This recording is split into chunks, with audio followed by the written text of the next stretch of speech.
Thank you very much. It is a pleasure to be here today. While I appreciate the very kind words to lead me onto the stage, I always find I'm a little bit underwhelming as I come on in person, particularly after the chief scientist of WA has spoken.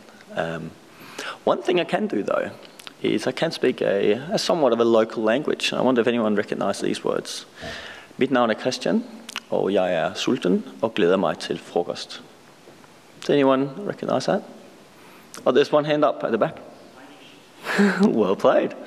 It is Danish. I am actually Danish, and from Denmark, not here, but from way up north. And it meant, my name is Kristian. I'm a little bit hungry and looking forward to lunch. Sorry, that's about as funny as this is going to get.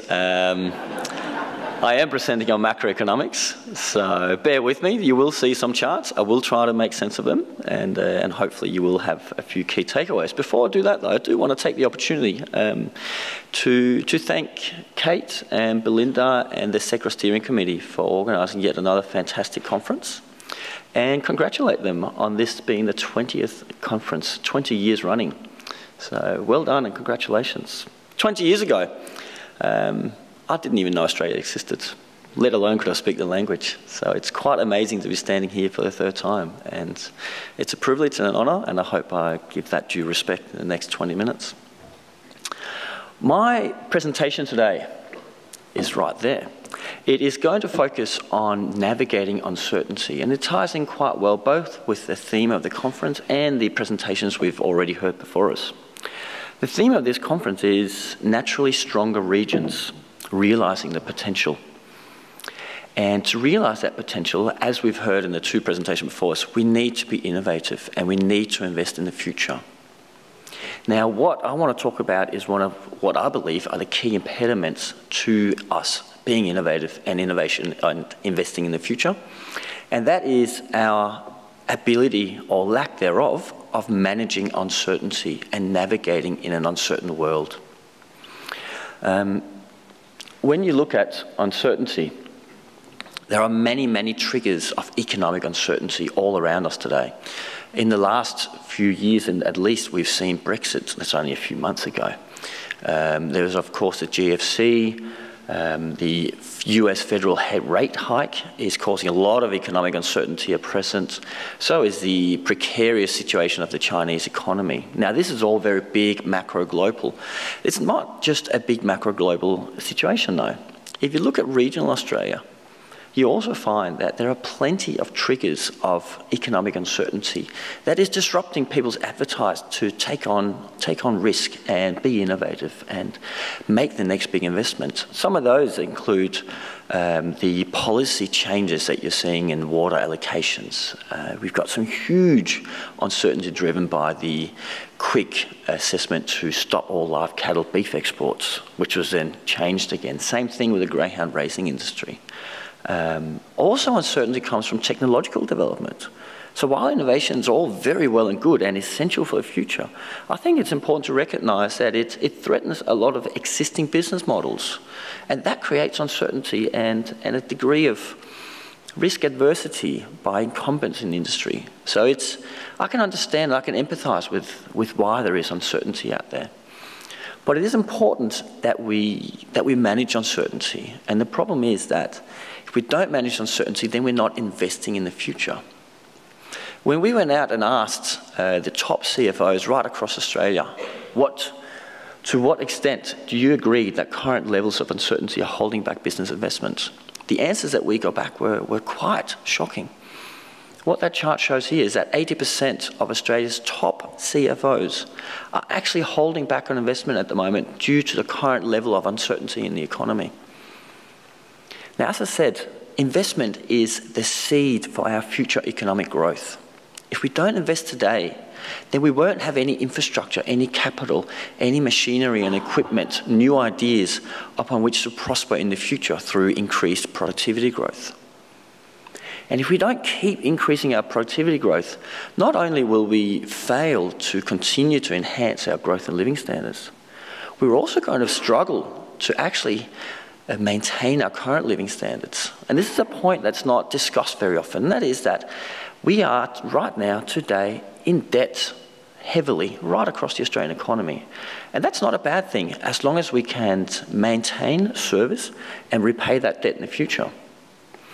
However, if we are not going to continue to prosper, continue to be productive, continue to see wage rises in the future, we're not going to be able to repay or service that debt. That means that if we are not productive, we're going to struggle very quickly to actually access finance, because the banks are going to be loaded up with bad debts and will be unable to continue to lend to us. So investment today is extremely important, not just for the dollars that it pumps into the economy today, but for the seeds of future economic growth that we absolutely need to maintain the growth in our national living standards. So let me take you to the next part of the presentation, and that's all about the actual economic outlook at present. At present, the world economic outlook is fairly comfortable. As you've seen over on this chart, we had some very strong economic growth coming through from the early 90s to the GFC in 2009. The GFC provided the world with a real gut punch. We really hurt. And that's 2009. But we bounced back very quickly with a number of smart stimulus packages right across the world. Since then, unfortunately, though, economic growth has actually disappointed. So all those lines, the 2011, 2012, 13, 14, 15 lines, they are the IMF's World Economic Forecast as of those years. And you can see we've been disappointed time and time and time again. However, I do believe that the 2016 forecast is optimistic but realisable, and it's a positive for the Australian economy and for regional Australia. Now, what does that forecast hinge on? It hinges on two key uncertainties. One being the state of the US economic recovery, and the other one being the Chinese economic transition. The US economic recovery is pictured on this chart here. The blue bars, they show the absolute change in number of people employed in the US, whereas the green line shows the unemployment rate over there. As you can see, during 2008 and 9, millions, and literally millions of people lost their jobs. It's a frightening scenario, but it happened. Fortunately, since that time, since about 2011, the US economy has been recovering in a very strong, sustainable manner, creating about 150 to 200,000 jobs every single month. Now, this has drawn back the unemployment rate to about 5%, which means that the US is starting to want to normalise interest rates. To normalise interest rates, they need to raise their interest rate in the future. Now, that interest rate raise is causing a lot of global uncertainty. And I fear that sometimes we miss the good story from the US, that they've actually got unemployment at 5%, in place of the fact that we are worried about capital flows following a raise in interest rates in the US. So this is an example of where I fear that too much investment is being held back due to economic uncertainty, which may not actually have an effect on the individual situation of the people about to make the investment. Another example of this is the Chinese economy. China grew very strongly. We've all heard it. From 1991 through to 2011, it grew at 10% per year. Phenomenal. Now, it's not going to grow at 10% a year in the future, and that's because the Chinese economy is transitioning, as it should. It is a developing economy about to become developed. And as they do that transition, the growth factors are diminishing to some degree. There are 4 factors of Chinese growth. Number one is, the 4 reasons why Chinese growth is slowing. Number one is the fact that the actual working age population is shrinking. So there are less and less people of working age population in China every single year because of the one-child policy. 2 other factors are to do with productivity and urbanisation. Both productivity and urbanisation have got a long way to run in China, but it's catching up, and there's the rate of change of productivity and the rate of change in urbanisation is slowing down. The last factor, probably the most important one for WA and regional Australia, is the fact that the Chinese economic growth is changing.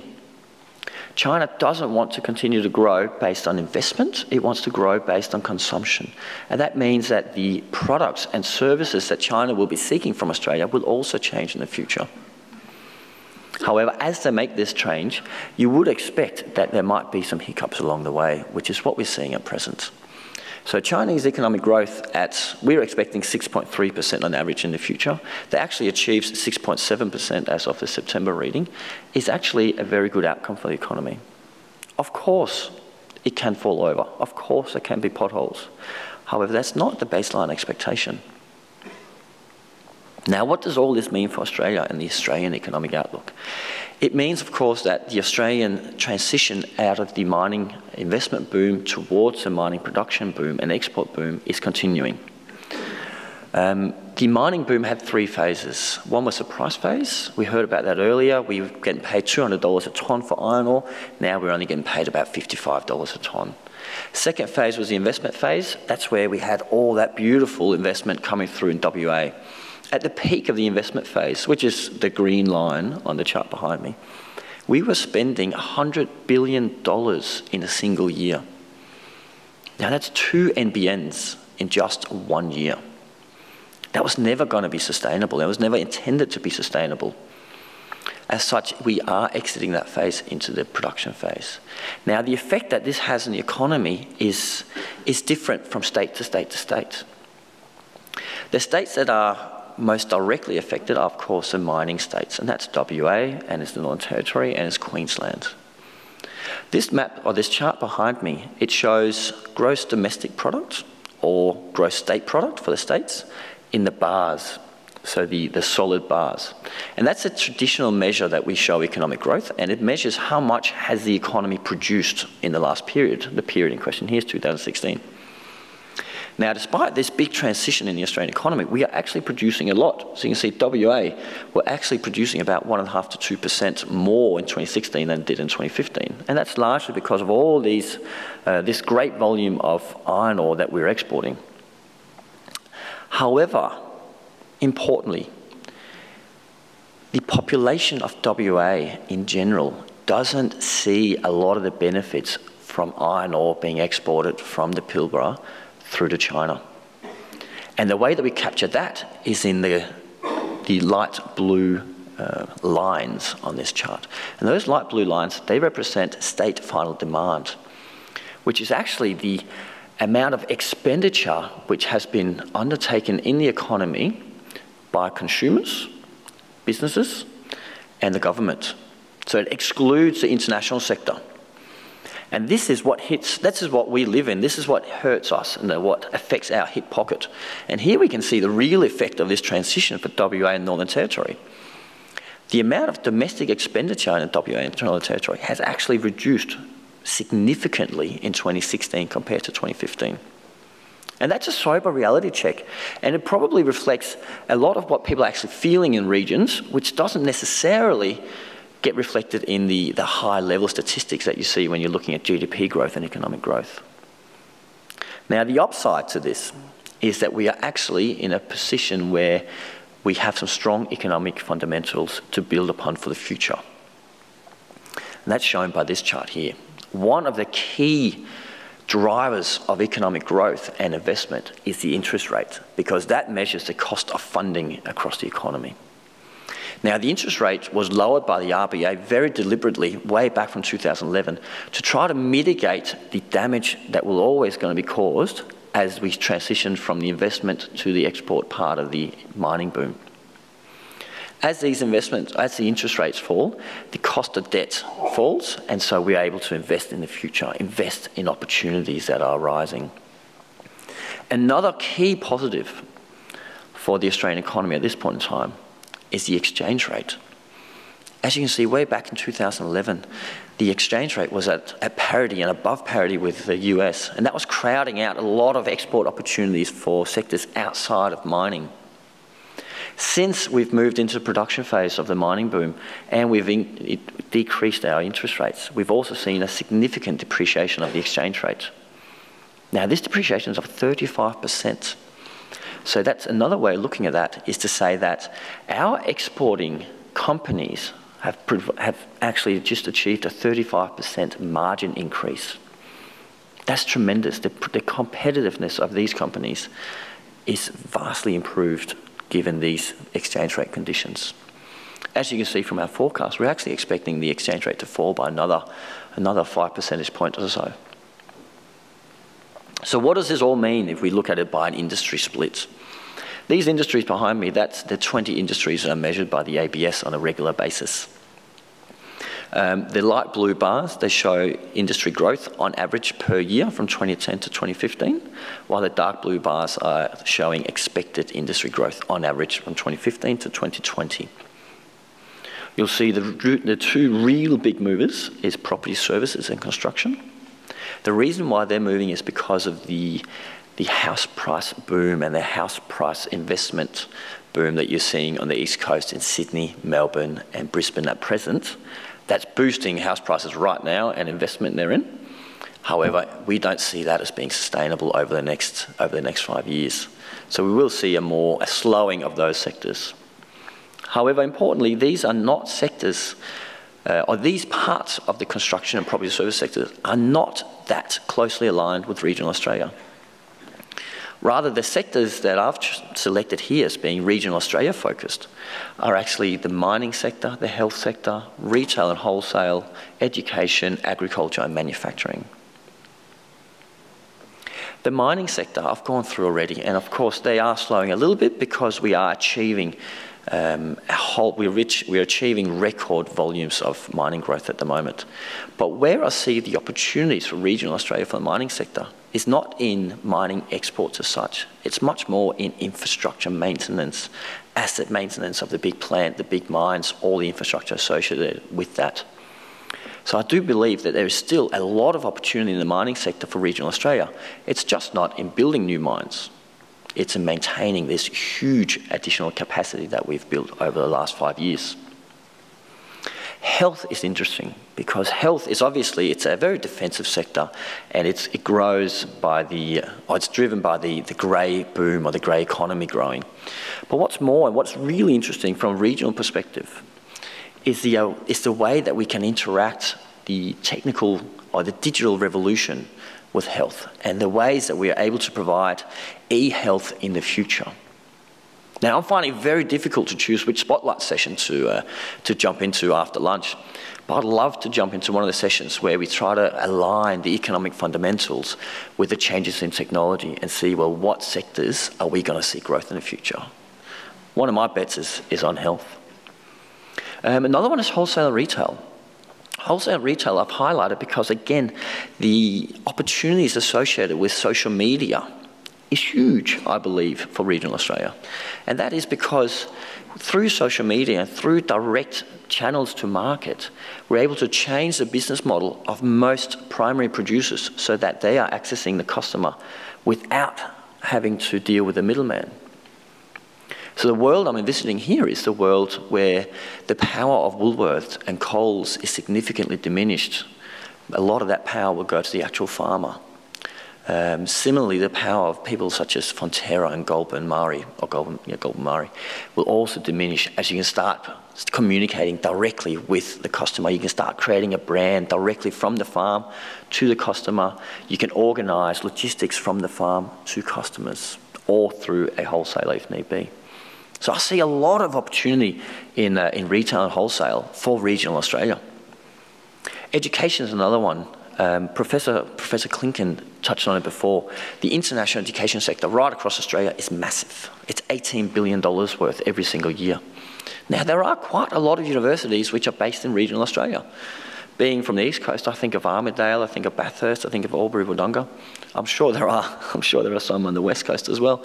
And these universities and these university towns, they've got a lot of opportunity to really be able to grasp this international education sector and bring another point of view to regional Australia and bring the expertise from right across the world to regional Australia.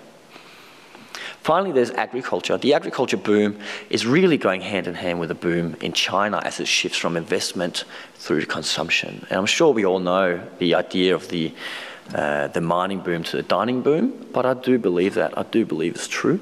And particularly with the way that we can communicate these days, I think there's a lot of opportunity for actual farmers around regional Australia. Finally, there's manufacturing. It goes much to the same story as agriculture, but probably is less positive. As you can see, we do expect negative growth, but we're expecting less negative growth in the future as the exchange rate comes down to more sustainable levels. So to wrap up, I want to just finish on a couple of points. One takes the whole thing back to uncertainty. In order for us to realise the potential of regional Australia, we need to be able to manage and navigate uncertainty. To do so, I recommend we do two things. One is we clearly identify and recognise triggers of uncertainty, such as a US rate hike, such as volatile economic growth in China. And then secondly, we put that into context. What does that actually mean for me? Just because some economists are screaming about the US rate hike, does that actually mean all that much to you? Just because the Chinese economy is going to shift, I do believe it will mean something, but what will it mean to the individuals in this room? And should that hamper your investment, or should it just mean that you tailor your investment to take advantage of the new opportunities that are arising? So with that in mind, and with the idea of innovation and uprising technology in mind, you've got low interest rates, you've got low exchange rates. I do believe we've got a strong fundamental base from which regional Australia can work on into the future to ensure that it prospers as it deserves. Thank you very much, and I'll be around for lunch.